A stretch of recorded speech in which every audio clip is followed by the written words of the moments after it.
سلام و سلام و 1300 تا سلام بر تمامی بازدید کنندگان کانال محمد فان پز.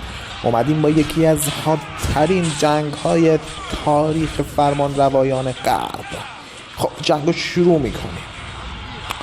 یه حرکت نیمچه چانگویی از فرمانده یه تیم دشمن. بسم الله الرحمن الرحیم. فاتحی میخوایم جهت شادی روح ارواح. بخوان فاتحه را صلوات. اللهم صل علی محمد و آل محمد و عجل فرجهم. ضربات و پی در تماشاییم. بازیکنان از چپ و راست دارن به ما هجوم میارن. فرماندهی در 9 متری ما قرار داره.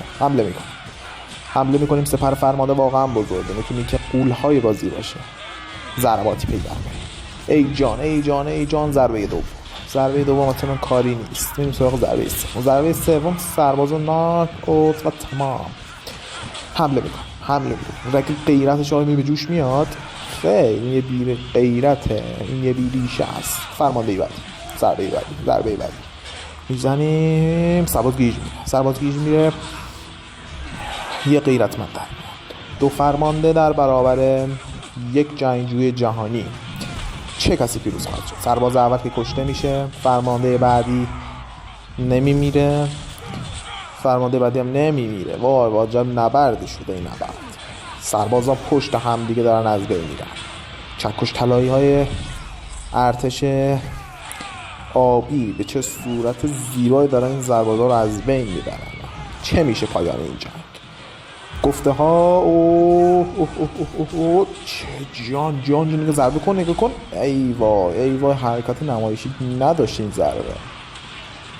میریم سراغ فرمانده بعدی در میدان نبرد وسط های اون قرار داره. دور تا دورمون و ارتش دشمن فرا گرفته.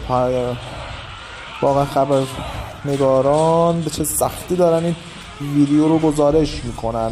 ویلا لیلی. حالا دوست دورم خیلی تو لیلی ما نباید دور بشیم از صحنه جنگ.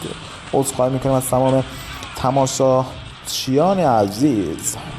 فرمانده آخر خودشون قایم کرده ولی نمیدونه که چشمان عقاب همیشه دور از صابون گلنار است. رگ غیرت به جوش میاد. یک خطر دور از منطقه نبرد رو میبینیم. فرمانده گیج میشه. ضربه اول. ضربه دوم توی چه زیبایی. حرکت نمایشی از این بازی کن. یه حرکت نمایشی که فرمانده اصلی رو به مرگ میکشونه. اینجا قلدر برای من قلدری میکنه و میبینی که به چه زیبایی داریم خطیش میکنیم. فقط باید نگران مثل که چاک نخوره. بچه خوشگل. ضربه نمایشی تو سر رو بزن. گردنش رو قطع میکنه. نبرد در پشت نبرد. سربازها به سختی در حال مبارزه هستند. فرمانده ها محاصره شدن. دیگه فرمانده نمیتونه تو این بازی باشه. این آخرین فرمانده است. همه در پی جنگی خونین تلفات بسیار زیادی دادند، ولی تلفات گروه قرمز میتونه خیلی بیشتر از اینا باشه. فرمانده آخرشون هم میمیره. بخوان فاتحی جهت شادی روح اموات. امروز چهارشنبه است و برای غافلگیری روح اموات به صلوات. الله اکبر. آخرین ضربه. نبرد تمام میشه. نبرد به چیز زیبایی به پایان میشه. مرسی که ویدیو ما رو تا آخر تماشا کردی. لایک، سابسکرایب، کامنت.